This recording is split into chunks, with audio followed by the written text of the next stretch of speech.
Hoy voy a ser sincero, de aquí en adelante durante algunos días no voy a predicar.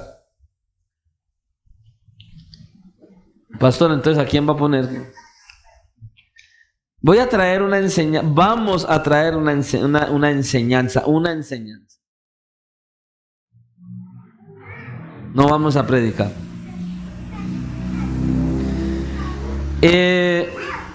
Usted sabe que hace unos días atrás, unas semanas, hubo una semana de vacaciones, ¿cierto?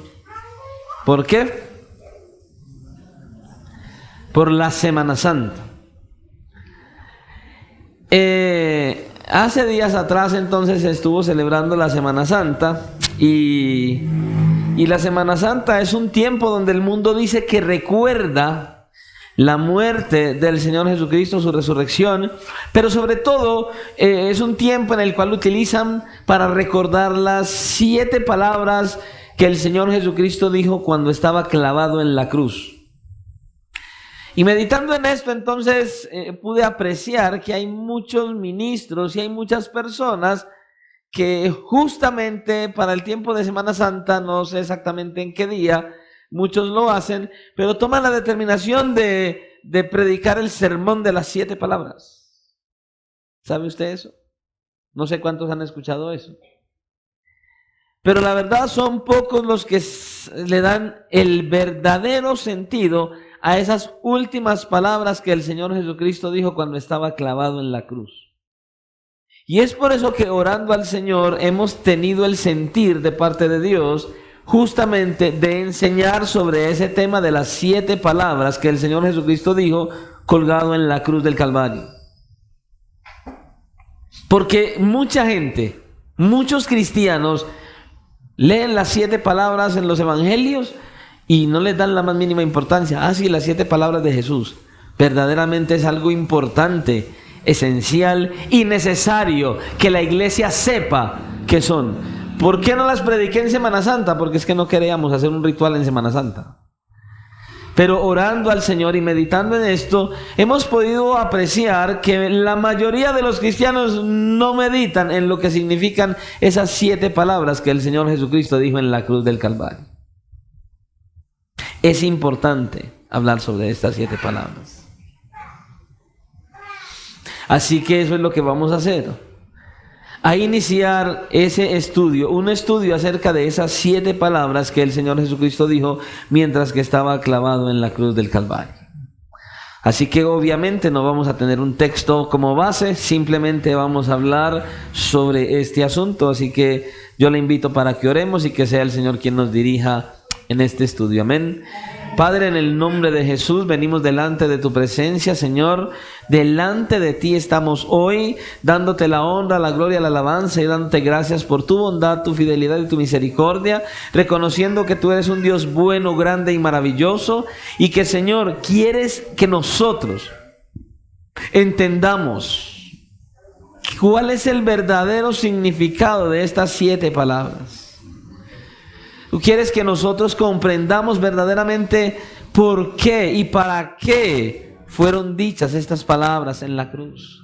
Que miremos verdaderamente la esencia que hay en ellas y que nos sean para beneficio, para bendición, para edificación, para tener mayor seguridad de lo que tú eres y de lo que tú haces, de lo que hiciste y del fruto que ha de dar todo lo que sucedió desde tu muerte, tu resurrección, aún estas palabras que dijiste en la cruz. Entonces danos sabiduría y discernimiento, ayúdanos a estar atentos, ayúdanos a escuchar con temor, con reverencia, porque no es el hombre, es el Dios de la gloria quien quiere hablar y enseñar para nuestro beneficio y para nuestro crecimiento. Ayúdanos, Señor, a tener nuestros oídos atentos, nuestra mente libre y nuestro corazón dispuesto para poder recibir lo que tú nos quieres dar a través de esta enseñanza, de este estudio, Señor. Por favor, que no haya indiferencia ante la sublime gracia que estamos a punto de recibir por medio de esta enseñanza. Que nosotros tengamos un corazón dispuesto y entendamos que es algo sublime hablar de esas 7 palabras que fueron dichas por el Cristo Redentor clavado en la cruz. Ayúdanos a estar atentos, con temor, con reverencia y con corazones sensibles a lo que tú quieres enseñar, porque te lo pedimos en Cristo Jesús y te damos gracias. Amén y amén. Puede tomar asiento. Alguien en una ocasión dijo que el lenguaje es el adorno del pensamiento y bueno, en cierta manera parece que esto es como verdad, porque nosotros podemos conocer la manera en que un hombre piensa por la manera en que se expresa con sus palabras. El Señor Jesucristo dijo en su palabra que de la abundancia del corazón habla la boca. En el Antiguo Testamento nosotros leemos en el libro de Eclesiastés, en el capítulo 3, en los versículos del 1 al 7, que dice allí que hay tiempo para todo, y en uno de esos versículos dice que hay tiempo de callar y tiempo de hablar. Pero qué trágico ha sido y sigue siendo que hagamos tanto daño con las palabras. ¿Cuántas veces hacemos daño con la manera de hablar, con las cosas que decimos y cómo las decimos? A veces vamos a hablar con una persona y en vez de hacerlo de manera adecuada, cuando hablamos, dañamos a los demás. Lo hacemos de una manera inadecuada. Hemos sido personas que hemos hecho un daño terrible a otros, cuando hablamos, hermano. ¿Por qué? Porque hemos desplegado, escuche, al hablar hemos desplegado toda nuestra ignorancia. Cuando hablamos sin pensar, sin meditar en qué es lo que decimos. Pero escuche, hubo un hombre en la historia, durante la historia de la humanidad, que fue perfecto en todas sus palabras y en sus obras. Y ese hombre no es el pastor de la iglesia. Ese hombre no es el presidente de ninguna nación. Ese hombre no fue ningún rey de cualquier nación. Ese hombre no fue nada más y nada menos sino que el Señor Jesucristo mismo. Él ha sido sabio y Él ha usado de una manera apropiada y sublime las palabras que dijo. En una ocasión, los principales sacerdotes y fariseos y judíos enviaron a unos soldados para arrestar al Señor Jesucristo. Y fueron a arrestarlo, y en el momento en que llegaron a arrestarlo, de repente se fueron sin él, no lo arrestaron. Ellos no lo quisieron arrestar, y cuando ellos fueron a dar el informe, mire lo que ellos dijeron en Juan capítulo 7 y versículo 46. Los alguaciles respondieron: jamás hombre alguno ha hablado como este hombre. Las palabras de Jesús los impactaron, los impresionaron. Y ellos, en lugar de llevar preso al Señor Jesucristo, se fueron cautivados por la manera en que el Señor Jesucristo habló. La manera en que Él habló. Porque escucha, el hablar de Cristo era como el de ningún otro. La manera en que Cristo hablaba era como la de ningún otro. De ningún otro hombre. Solamente Cristo y nadie más que Cristo pudo decir en Juan capítulo 6, versículo 63 estas palabras: las palabras que yo os he hablado son espíritu y son vida. Nadie más pudo hacer eso. Seamos sinceros, en comparación con nuestras lenguas, la del Señor Jesucristo nunca fue injusta, ni llena de maldad, ni llena de veneno mortal. Las palabras del Señor Jesucristo desplegaban esa suprema autoridad y completa revelación de Dios el Padre. Y lo notamos cuando Él dijo en Mateo 24:35, el cielo y la tierra pasarán, pero mis palabras nunca, oiga, no pasarán, nunca pasarán, jamás pasarán. Eso dijo Cristo. Bueno, hoy entonces comenzamos con este estudio acerca de las 7 palabras que el Señor Jesucristo dijo en la cruz. Fueron 7, ni una más ni una menos, fueron 7. 7 palabras. Ahora, debemos saber, ¿alguien puede bajarle el sonido, por favor?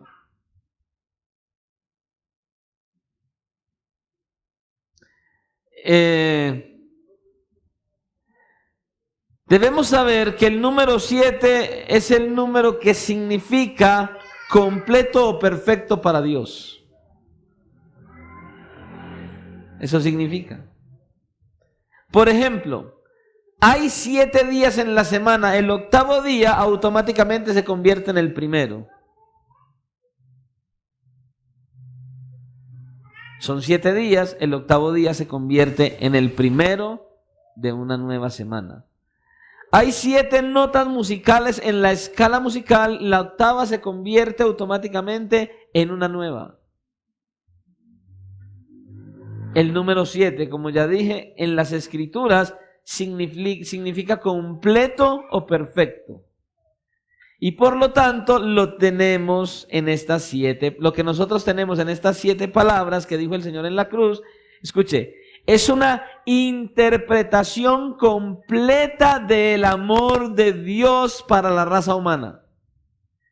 Estas 7 palabras son la interpretación completa del Señor, del amor de Dios para la raza humana.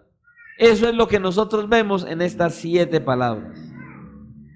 Las últimas 7 palabras de los las últimas palabras de los hombres más grandes y reconocidos, hombres y mujeres registradas en la historia, han sido registradas, guardadas y cuidadas en libros. O han sido guardadas en piedras de mármol.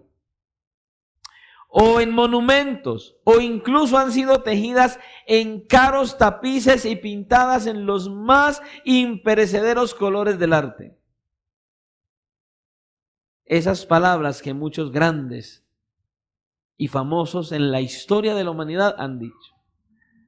Pero por sobre todas las palabras de todos estos que han pasado y que han sido preservadas para nosotros y pronunciadas por renombrados y pequeños y medianos hombres y mujeres de la historia, las palabras del Señor Jesucristo sobrepasan por encima de todos, por encima de las demás, sublimemente.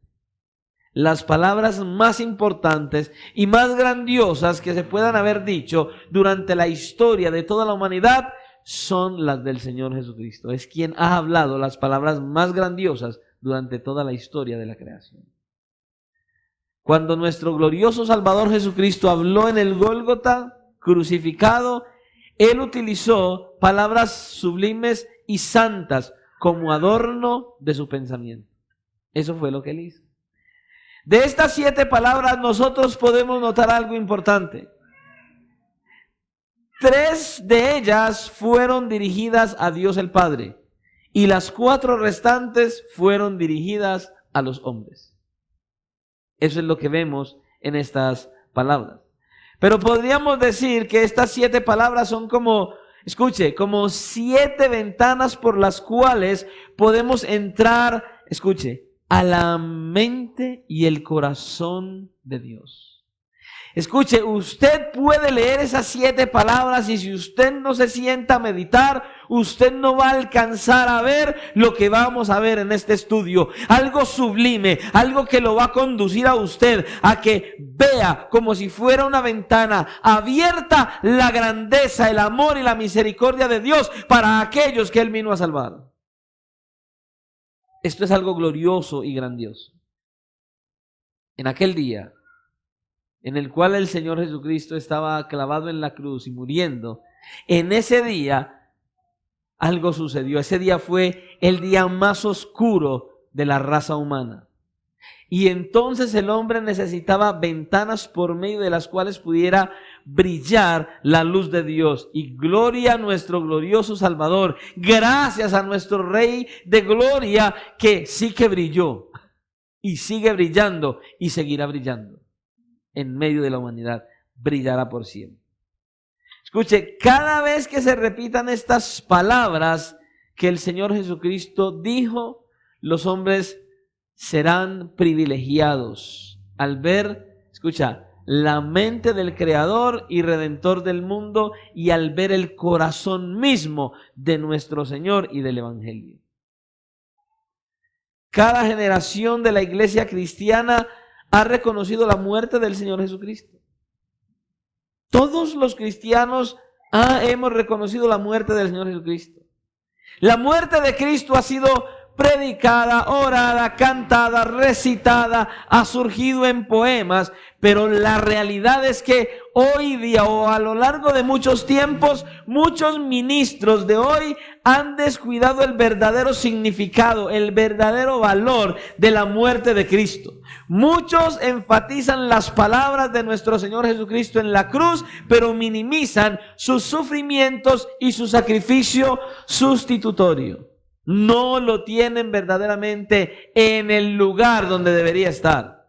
La muerte de Cristo ha sido minimizada hoy para muchos. Es algo que se ha convertido en algo, sí, Cristo murió en la cruz y no se le da el valor que tiene. Escucha, lo que el Señor Jesucristo dijo en la cruz es sumamente importante. Pero escucha, lo que el Señor Jesucristo logró con su muerte en la cruz es indispensable para la redención, para la liberación del hombre. Lo que Él alcanzó. Así que quiero que atienda lo que le voy a decir. Antes de entrar a mirar las 7 palabras que Cristo dijo en la cruz, vamos a hacer una introducción, y la introducción a esas 7 palabras la vamos a hacer mostrando que usted y yo veamos todo lo que hemos visto durante nuestro tiempo en el Señor, lo vamos a hacer mirando todo lo que es la obra de Cristo en la cruz, todo lo que es la obra de redención efectuada por la muerte de nuestro Señor Jesucristo. Vamos a hacer una introducción repasando lo que es la obra de Cristo en la cruz. ¿Qué fue lo que Él alcanzó? Y entonces, cuando usted y yo veamos qué es lo que significa la obra de redención en la cruz, cuando empecemos a mirar palabra por palabra, usted va a decir gloria a Dios por cada frase. Y usted va a entender mucho más. Es muy importante que nosotros comprendamos con exactitud. Escucha, ¿quién fue el que sufrió y quién era el que habló allí estando crucificado en la cruz del Calvario? Necesitamos saber quién fue. Pastor, fue Jesús. Tranquilo. Sí, fue Jesús. Es bueno que nosotros entendamos que el hombre que murió en la cruz del Calvario era distinto a cualquier otro hombre en toda la historia de la raza humana. No era cualquier hombre, era totalmente diferente a cualquier hombre que ha pisado la tierra durante toda la raza humana.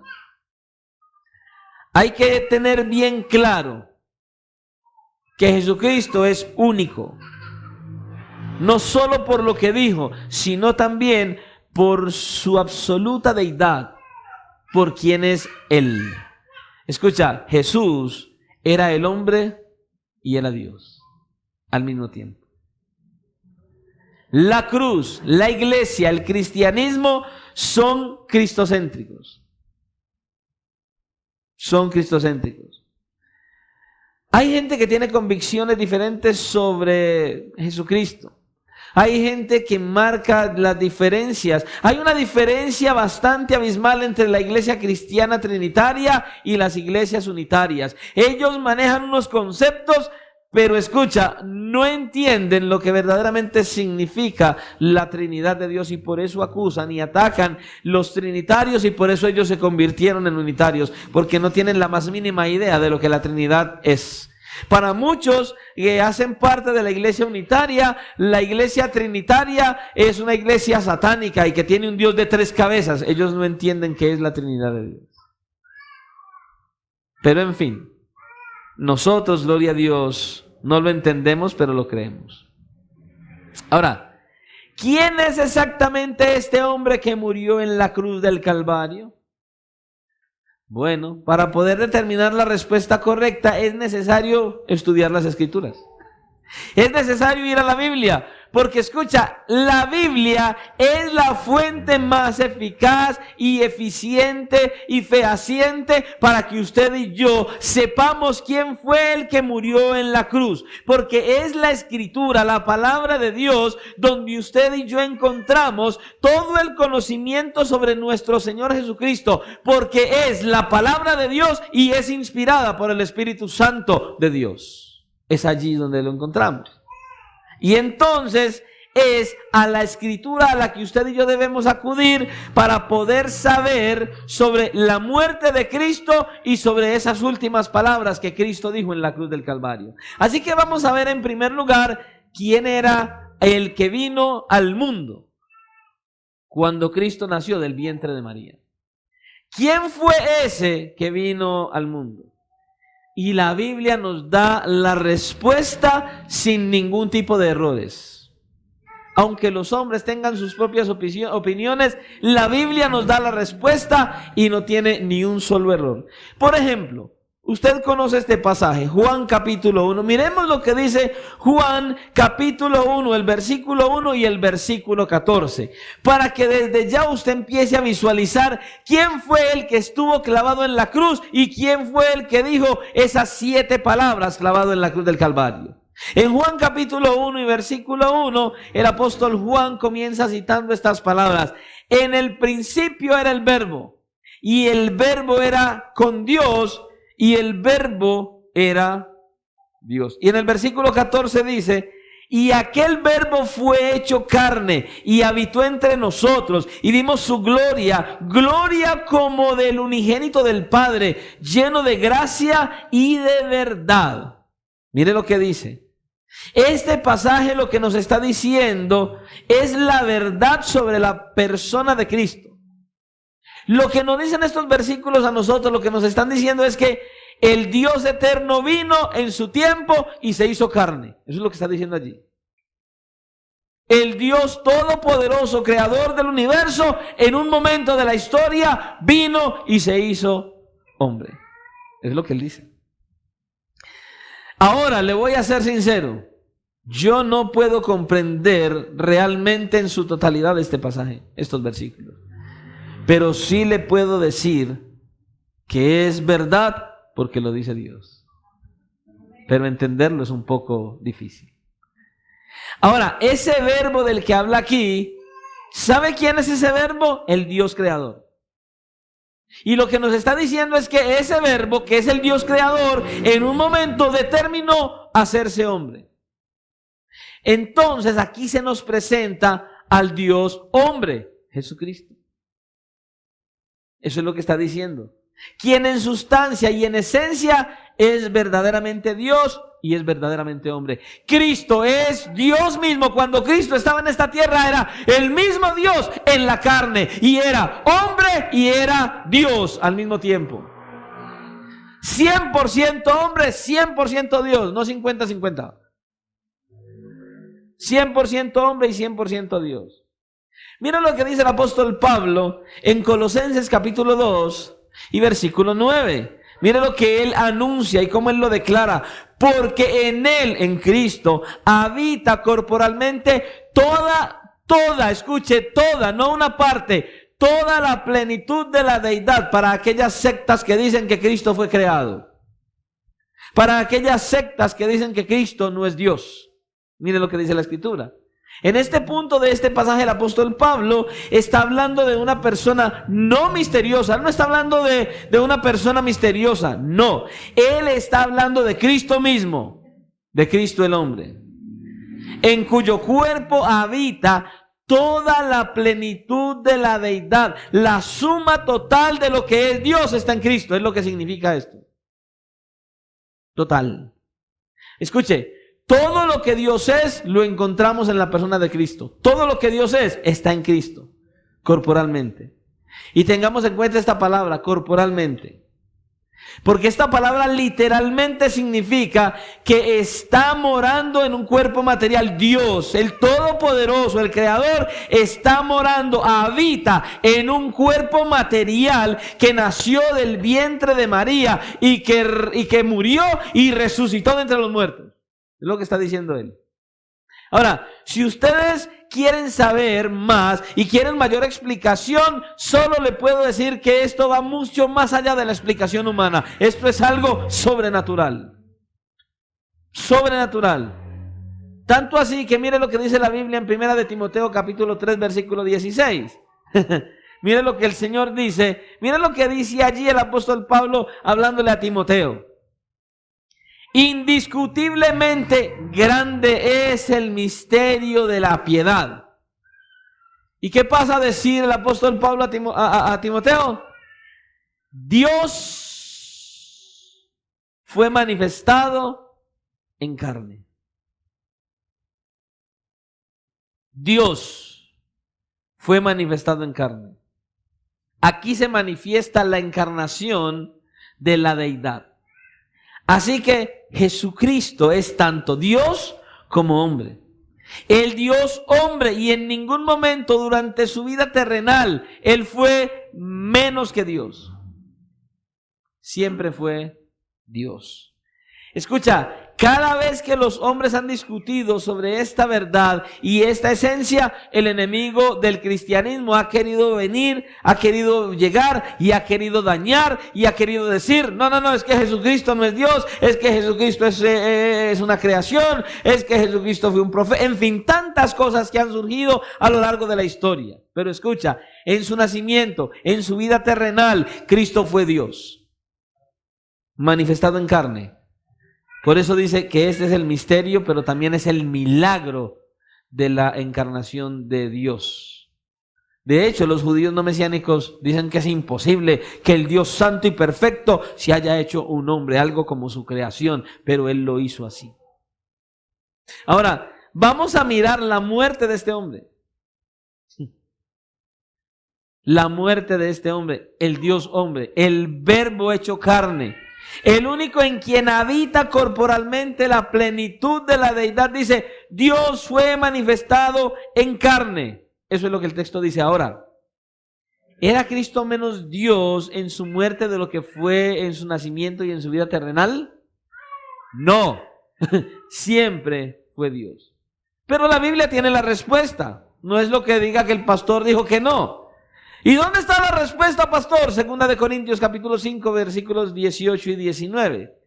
En Segunda de Corintios capítulo 5, al leer los versículos 18 y 19, el apóstol Pablo comienza diciendo esto, escuche. Y todo esto proviene de Dios, quien nos reconcilió consigo mismo por Cristo y nos dio el ministerio de la reconciliación.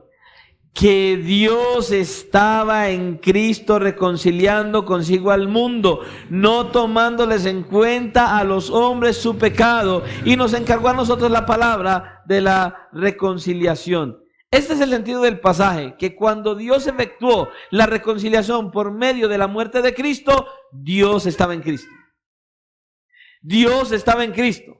Cuando Cristo estaba clavado en la cruz, Dios estaba en Cristo. Cuando Cristo estaba muriendo, Dios estaba en Cristo. Es lo que está diciendo aquí. Él estaba en Cristo en su muerte, así como estuvo con Él en su nacimiento. Ahí estaba. Cristo es el verdadero Emmanuel. ¿Usted sabe qué significa Emmanuel?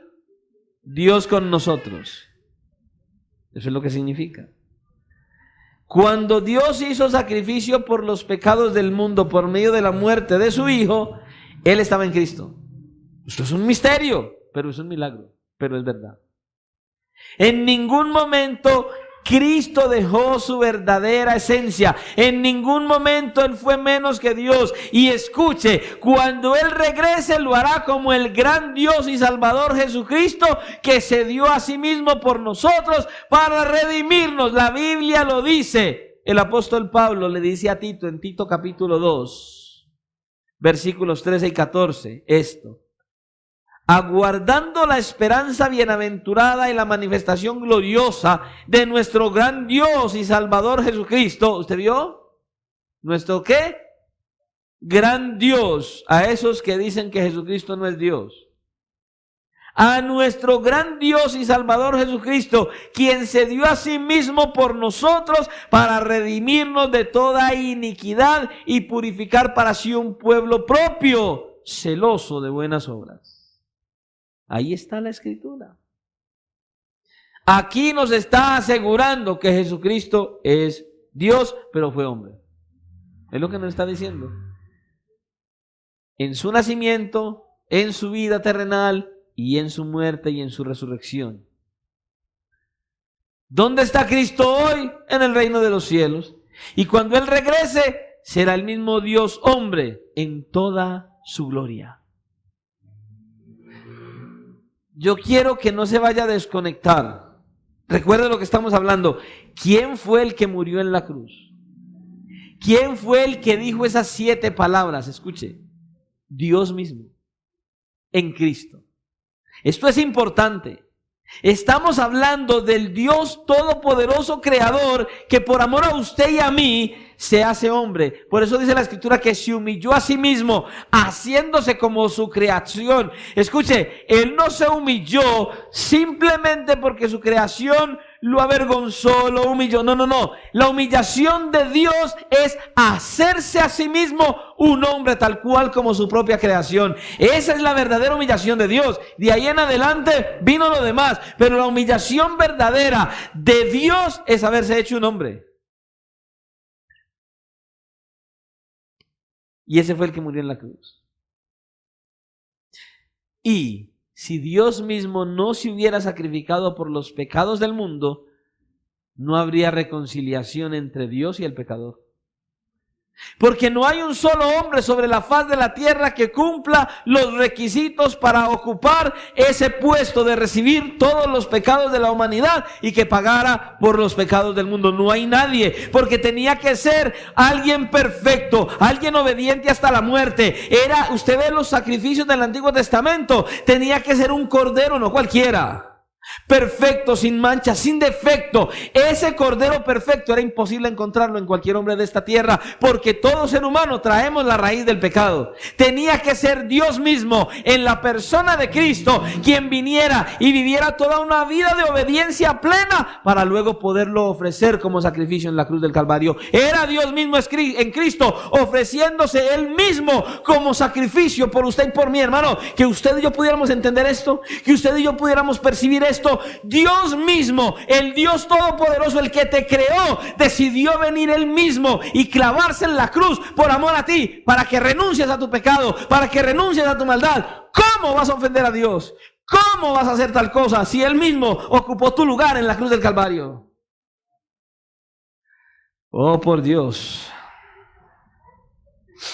La muerte de la segunda persona de la Trinidad no fue la de un hombre común. Y lo vemos en Hechos capítulo 20, versículo 28. Por tanto, mirad por vosotros y por todo el rebaño en que el Espíritu Santo os ha puesto por obispos, para apacentar la iglesia del Señor. Mire esto, la cual ganó por su propia sangre. No la ganó con palabritas. La ganó por su propia sangre. Y tenga pendiente esa frase, su propia sangre. Porque es Dios comprando, Dios ganando su iglesia con su propia sangre, no con la de otro. Ya esta no fue con la de un cordero, no fue con la de un animal, fue con la de Él mismo. Pero aquí en Hechos capítulo 20, versículo 28 tenemos otra de las profundas afirmaciones de la Biblia en relación a la deidad y la humanidad en una sola persona. Escuche, la iglesia del Señor, la cual Él ganó por su propia sangre. Escuchen. Y quisiera recordarle algo por si no lo sabe y si no, por si lo sabe y si no lo sabe, pues para que lo aprenda. Nosotros sabemos que Cristo no tuvo padre terrenal. ¿Cuántos en esta tierra no han tenido padre terrenal? 2. Adán y Jesús.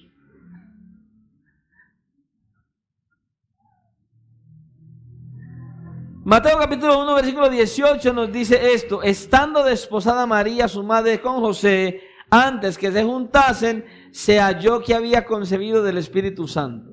Esa frase nosotros conocemos, antes que se juntasen, habla de esa relación entre un hombre y una mujer que después de efectuada, ¿qué es lo que hace? Surge un nuevo ser humano, o sea, un bebé. Pero el embarazo de María fue antes de que José y María tuvieran relaciones sexuales. Así que en su muerte era Dios, derramando su propia sangre.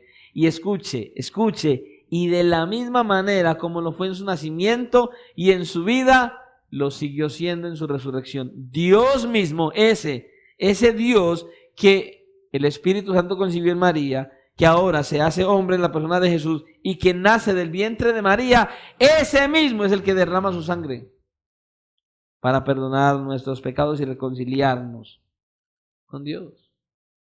Así fue que Dios lo determinó.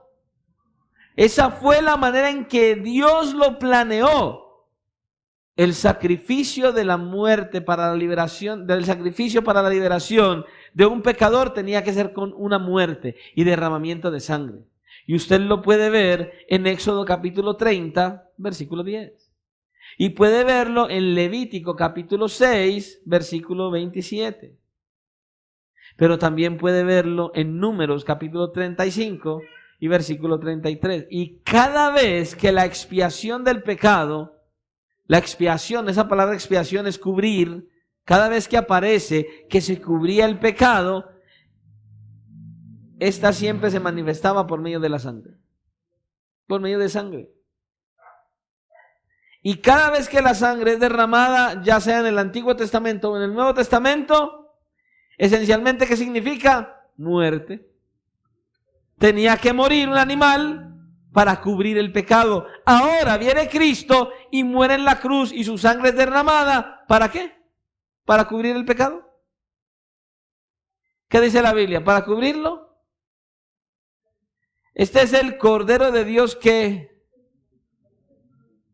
para quitar el pecado. Y aquí nosotros tenemos que recordar 4 aspectos que tienen que ver con la redención nuestra y que hablan en el Nuevo Testamento. El primero de ellos está en Romanos capítulo 5 y versículo 9, donde el apóstol Pablo dice que somos justificados por medio de la sangre de Cristo. Primer concepto, por medio de su sangre, ¿qué somos? Justificados. El segundo concepto está en Efesios capítulo 1 y versículo 7, que dice que por la sangre de Cristo somos redimidos, liberados y perdonados. Y el tercero está en Primera de Juan 1:7, que dice que por la sangre de Cristo somos limpiados de nuestro pecado. Y el cuarto está en Apocalipsis capítulo 1 versículo 5, que dice que por la sangre de Cristo somos lavados de nuestros pecados. 4 conceptos importantes por la sangre de Cristo. Mire todo lo que hizo Cristo en la cruz del Calvario. Es la sangre derramada en la cruz del Calvario. Era la sangre de Dios la que estaba siendo derramada en la cruz del Calvario. El Dios hecho hombre. El Dios hecho hombre. Salía la sangre del Dios hecho hombre de un cuerpo preparado especialmente para el propósito de morir. Para eso fue. ¿Para qué? Para que el pecador pudiera tener vida eterna con Cristo y ser salvo. Así fue. Escucha, el Dios de la Biblia es un Dios justo. Y Él no puede tolerar el pecado por causa de su justicia. Así que para justificar al impío y al pecador, Él no podría simplemente decir, Weimar, yo te perdono, ya. Ay, gracias Señor. No, alguien tuvo que pagar por Weimar. ¿Y sabe quién pagó por Weimar? Dios mismo hecho hombre. ¿Quién pagó por usted y por mí?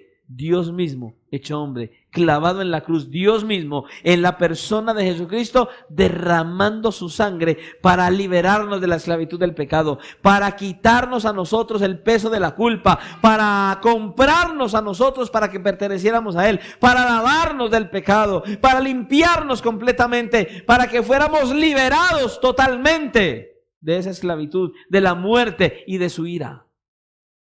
Fue su sangre. Escucha, Dios estaba en aquella cruz, en la persona de Cristo. Todo lo que el ojo humano haya visto de Dios, estaba en Dios el Hijo cuando estaba ahí. Si Dios se manifestó en Jesucristo, entonces Dios fue visto sobre la cruz del Calvario. ¿Se acuerda? Muéstranos al Padre. ¿Cómo me dicen muéstranos al Padre? Y he estado tanto tiempo con vosotros. ¿Usted se puede imaginar esto, hermano?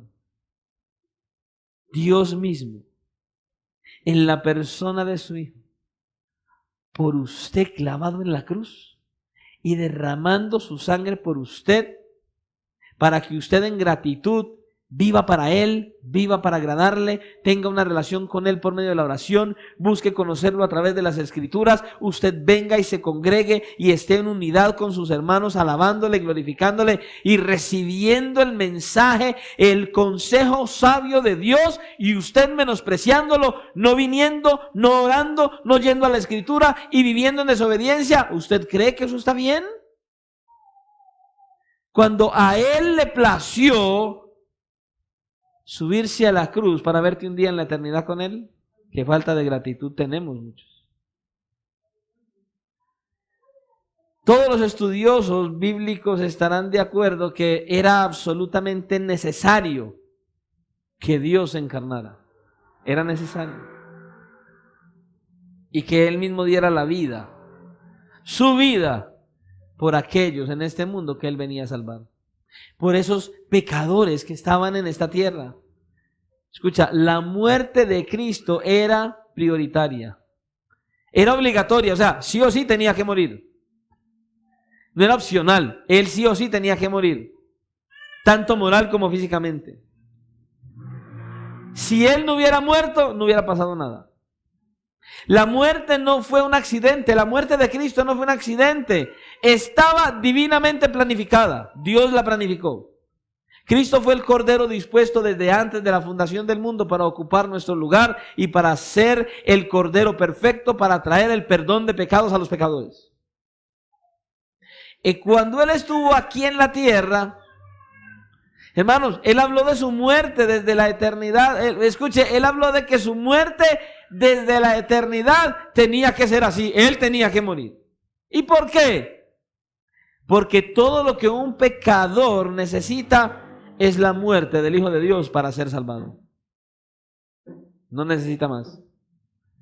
Los escritores de los evangelios hablan mucho sobre este mandato divino, que Él tenía que morir. Dice en Mateo capítulo 16, versículo 21. Escucha lo que dice. Desde entonces comenzó Jesús a declarar a sus discípulos que le era necesario ir a Jerusalén y padecer mucho de los ancianos, de los principales sacerdotes y de los escribas, y ser muerto y resucitar al tercer día. Y dice en Marcos capítulo 8, versículo 31, y comenzó a enseñarles que le era necesario al Hijo del Hombre padecer mucho y ser desechado por los ancianos, por los principales sacerdotes y por los escribas, y ser muerto y resucitar al tercer día. Y de ñapa, dice en Juan capítulo 3, versículo 14, y como Moisés levantó la serpiente en el desierto, así es necesario que el Hijo del Hombre sea levantado. ¿Dónde? En la cruz. Era necesario que Él fuera levantado en aquella cruz, Dios mismo en la persona de Cristo, Él mismo. Ahora, estos versículos simplemente nos dicen que el sufrimiento y la muerte de Cristo eran necesarios. Eran necesarios, no podía pasar de largo. Eso tenía que pasar. Porque de ninguna otra manera el Señor podía hacer sacrificio por los pecados de los pecadores. No había otra manera. Ya Él lo había determinado así. Tanto Mateo como Marcos hablan del vituperio, de la burla, cuando le dicen a Jesús, si eres el Hijo de Dios, baja de la cruz. Bueno, gloria a Dios, ahora nosotros sabemos que Él no se bajó. Y podía. Él no se bajó no porque no podía, sino porque no quería hacerlo. Porque sí o sí, Él tenía que estar en la cruz. No debía hacerlo. Cuando aquellos líderes judíos le dijeron, desciende de la cruz y creemos en ti, Él lo hubiera podido hacer. Pero escuche, primero, ¿qué estaban mostrando estos líderes? Su insensatez. ¿Jesús podía bajarse de la cruz? Claro que sí. Pero era necesario que no lo hiciera. Era necesario que Él no se bajara de la cruz. Escucha, alguien dijo una vez, es porque Cristo no descendió de la cruz que nosotros creemos en Él. Porque no bajó de la cruz. La muerte de la segunda persona de la Trinidad, Dios el Hijo, hecho hombre, fue totalmente necesaria. Por eso, antes de que usted y yo veamos las 7 palabras dichas por el Señor Jesucristo, es necesario que entendamos quién estaba muriendo allí en aquella cruz. Para poder entender lo que Él dijo, es necesario que usted y yo entendamos quién era el que estaba allí clavado, muriendo y diciendo esas palabras, hermano. Y recuerde que en aquella cruz se nos mostró el amor sin límites de Dios por sus hijos. ¿Se acuerda el mensaje anterior? El gran amor de Dios por sus hijos. Aquí el Señor nos recuerda esto otra vez. Porque no hay límite en el amor de Dios para sus hijos. Hermano, por eso es que debemos valorar ser hijos de Dios. Por eso debemos buscar ser verdaderamente hijos de Dios. Por eso es necesario mirar a nuestro Salvador en aquella cruz. Y entonces usted pueda decir de manera personal, de tal manera me amó Dios a mí, de tal manera me ama Dios a mí, de tal manera me amará Dios a mí. Un amor que no es de este mundo, un amor que es extraño, un amor que es de otro mundo, un amor que no se puede encontrar en ninguna otra parte. Ese es el amor de Dios, hermano. En esta introducción lo que estamos haciendo es ver la naturaleza y la necesidad de la muerte de Cristo, la cual usted y yo debemos conocer, saber y entender antes de ver esas 7 palabras que el Señor Jesucristo dijo en la cruz. Y habiendo visto algo del sacrificio de Cristo en la cruz, entonces usted de pronto pudiera comprender la importancia de lo que Él dijo en la cruz. Al mirar algo de lo que Él hizo.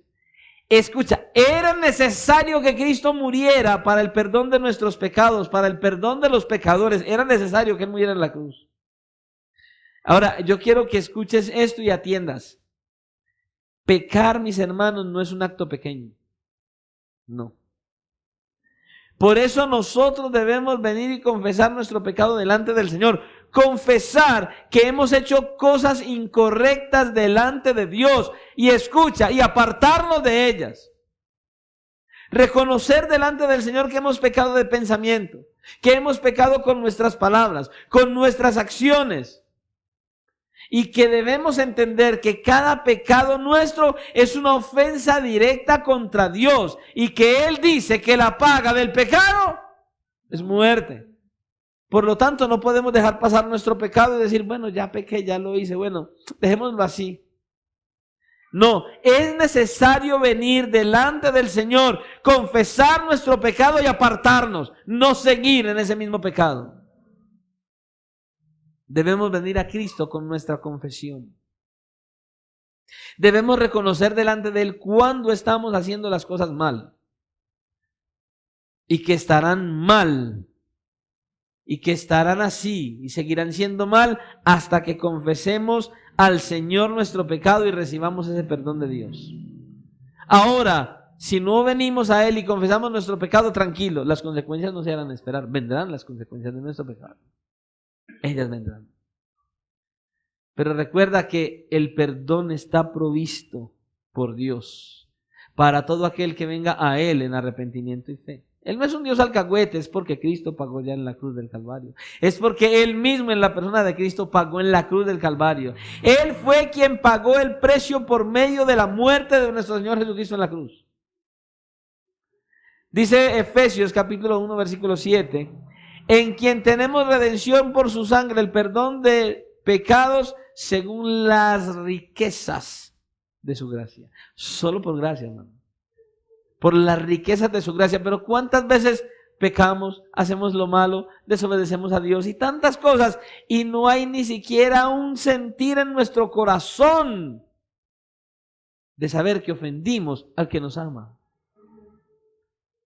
¿Cómo se siente usted que usted ame a alguien bastante, que usted lo ame entrañablemente, que usted se entregue plena y completamente a esa persona, que usted de toda su vida, todo lo que usted es, por amor a esa persona, y de repente esa persona se levante y te cachetee y te diga, no te quiero más, te quiero lejos de mí después de que le has amado tanto? ¿Usted cómo se siente? Cada vez que pecas, eso estás haciendo con aquel que te ama. Cuando no vienes a Él en arrepentimiento y fe y en confesión de tus pecados y apartarte de ese pecado que estás practicando. Eso pasa. Escucha, nuestro perdón es por la sangre de nuestro Señor Jesucristo derramada. El sacrificio en la cruz por lo que Él hizo, no por lo que dijo. Escucha, nosotros recibimos el perdón de pecados no por las 7 palabras que dijo, sino por la obra que hizo en la cruz del Calvario. Pero son importantes las 7 palabras, amén. Pero es más importante primero entender que esas 7 palabras tienen sentido cuando entiendo qué fue lo que Él hizo en la cruz y qué fue lo que ganó. Ahí toman sentido. La obra perdonadora que Cristo logró con su muerte en la cruz. Escucha, Dios mismo en la persona de Cristo cargó nuestros pecados, sufrió nuestro pecado para que nosotros pudiéramos ser perdonados. Cristo mismo lo cargó sobre sí mismo, hermano. Pero a veces nos cuesta tanto entender esto. Dios no puede perdonar el pecado sobre ninguna otra base que no sea Cristo. La muerte de Cristo. Gloria a Dios que hay esa buena noticia que nos perdona sobre la base del derramamiento de la sangre de Cristo en la cruz. Por eso nosotros necesitamos confiar en Dios. Escucha, debes entender que Él te ama. Está manifestado en lo que Él hizo en la cruz del Calvario. Él te ama. Y Él está ofreciendo su perdón constantemente. Y no solo su perdón, vida eterna para los que vengamos a Él en arrepentimiento y fe y abandonemos el pecado. Recuerda lo que dice la Escritura. Aquel que confiesa su pecado y se aparta, ¿qué cosa? Alcanzará misericordia. Y ese que se aparta, dice la misma Escritura, que aquel que viene a Cristo y confiesa su pecado, Él, ¿es qué? Fiel y justo para perdonar nuestros pecados y limpiarnos de toda maldad. Pero hay que hacer algo, lo que Él exhorta en el libro de Isaías, para que se lo dijo al pueblo y nos lo dice a nosotros, diciendo, deje el malvado su camino y el hombre injusto sus pensamientos. Vuélvase a Dios, el cual tendrá de él misericordia y será amplio en perdonar. Ese es el Dios vivo y verdadero, hermano. El que es amplio en perdonar. Pero tenemos que reconocer nuestro pecado delante de Él, confesarlo y apartarnos, hermano. Él nos perdona en Cristo y nos limpia de pecado. ¿Por qué? Por el efecto poderoso de la sangre derramada por Cristo en la cruz, en el Calvario. Como cristianos, usted y yo debemos reflexionar y debemos confesar nuestros pecados, sí, y tener la esperanza de que Dios es fiel. Él es fiel, hermano. Ahora, fiel y justo. Ahora, es fiel y justo. ¿Para qué? Para perdonar nuestros pecados. Y así entonces, usted y yo poder mantener viva nuestra relación con Él. nuestra relación con Él. Ahora, después de haber visto estas cosas hasta aquí, quiero dejarlos con el texto que veremos el próximo jueves, si así el Señor nos lo permite, con el cual iniciaremos la primera palabra dicha por el Señor Jesucristo en la cruz. Para que usted lea su contexto, para que usted lo lea ampliamente, para que usted lo medite, y entonces cuando el Señor nos hable cuál es el significado de esta palabra, usted y yo podamos salir gozosos y en bendición a causa de lo que Él dijo. ¿Cuál fue la primera palabra que nuestro Señor Jesucristo dijo cuando estaba clavado en la cruz? La encontramos en Lucas capítulo 23 y versículo 34. Y dice, y Jesús decía, ¿cuál es la primera palabra? Padre, perdónales, porque no saben lo que hacen. Muy bien. Y ahí vamos a mirar qué era lo que ellos no sabían que hacían. ¿Qué era lo que Él estaba pidiendo al Padre que le perdonara, que ellos no sabían qué hacían? Y no solo eso, sino que mientras usted y yo vemos al Salvador crucificado y moribundo, podemos ver la gran carga que Él tenía en su corazón mientras que estaba clavado en la cruz. Espero que usted pueda meditar en este pasaje, que usted lo lea, que usted lo mire. Ahí va a encontrar varias de las palabras de Jesús. Las 7 no están ahí. Están en otros pasajes. Las 7 palabras están en los evangelios. Usted no las va a encontrar en un solo evangelio. Bueno, le voy a dejar tarea. Y el jueves le pregunto, ¿dónde están las 7 palabras que Cristo dijo en la cruz? Pastor, está aquí en este texto, en este texto, en este texto y aquí, aquí, aquí. Vamos a ver quién trae la tarea. Hermanos, que el Señor nos ayude a comprender la obra que hizo Dios mismo en la persona de Cristo en la cruz. Que esto nos motive a nosotros a cada día acercarnos más a Él. Mire, muchas veces nosotros pensamos que nos estamos sacrificando mucho porque venimos al culto. No, eso no es nada en comparación a lo que Cristo hizo en la cruz. Necesitamos entender que Cristo murió en la cruz, que murió por nosotros, que Dios mismo en la persona de Cristo derramó su sangre en la cruz, no para que usted y yo vivamos con desánimo, no para que usted y yo vivamos de cualquier manera, no para que usted y yo vivamos una vida cristiana de rutina y de costumbre, no, no y no, es para que usted y yo vivamos una vida de comunión con Él y de amor hacia Él, porque Él nos ama. Que el Señor nos ayude a entenderlo, hermanos, y a vivir para su gloria. Oremos al Señor. Padre, Señor y Dios, gracias. Gracias por lo que hiciste en la cruz. Señor, gracias por ese sacrificio tan precioso y tan maravilloso que desarrollaste en la cruz del Calvario, mi Dios. Señor, gracias. Verdaderamente no merecía tanto amor. Verdaderamente no merecía que tú mismo, el Dios creador, te hicieras hombre en la persona de tu Hijo, para estar ahí en la cruz en Cristo, clavado por nosotros. Señor, gracias por ese sacrificio. Gracias por perdonar nuestros pecados. Gracias por limpiarnos, por lavarnos. Gracias por esta obra tan grandiosa que has hecho en la cruz del Calvario a nuestro favor. Gracias.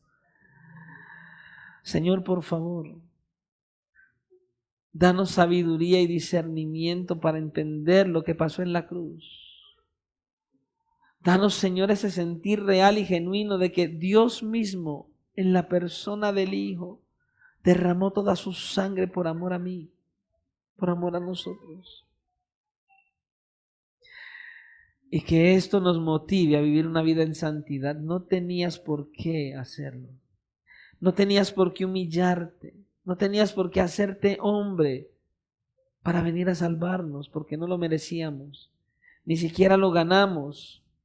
Ni siquiera te buscamos. Tú solamente lo hiciste porque te plació, porque decidiste amarnos. Por eso, Señor, ayúdanos a entender el valor de lo que hiciste en la cruz. Señor, para que cuando miremos estas 7 palabras, podamos darle el verdadero sentido a cada una de ellas, Señor. Ayúdanos, Señor, a mirar al Cristo Redentor clavado en la cruz, muriendo en nuestro lugar. Y que sea nuestro ánimo, nuestro consuelo, nuestra motivación para seguir adelante sin importar las pruebas, las tentaciones, las tormentas, las dificultades, las necesidades, la escasez. Que lo único que nos importa es Cristo clavado en la cruz muriendo por amor a mí, y que eso me impulse en medio de las peores tormentas a seguir adelante con ánimo, con gozo, en bendición y en victoria, aferrados a ese glorioso Salvador que murió en nuestro lugar. Por favor, Señor, ayúdanos, guíanos y dirígenos a que nos acerquemos más y más a ti, más y más a ti, que te amemos cada día más y que renunciemos más al pecado, porque creemos que tú nos amas. Quita toda incredulidad de nosotros. Abre nuestros ojos y oídos espirituales y coloca, Señor, sensibilidad en nuestro corazón para poder percibir tu palabra y poder percibir ese gran amor que tienes para nosotros.